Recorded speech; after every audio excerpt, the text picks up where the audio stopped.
ভোরের কুয়াশা ভেদ করে খেজুর গাছে হাঁড়ি বাঁধছেন গাছিরা। সূর্যের তেজ বাড়ার আগেই রস সংগ্রহই তাদের প্রতিদিনের কাজ। শীতের শুরুতেই রংপুরের পীরগঞ্জে ফিরে এসেছে খেজুরের রস আর গুড় তৈরির ব্যস্ততা। হেমন্ত পেরিয়ে শীত জাঁকিয়ে বসতেই শুরু হয় খেজুরের রস সংগ্রহের মৌসুম। শীতের সকালে কাঁচা রসের স্বাদ নিতে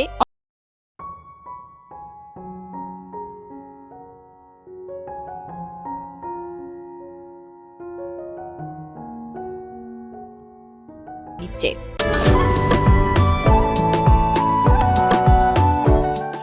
এখানে গাছ আছে ৭০টা।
উন্নয়নে কার্যকর ভূমিকা রাখবে।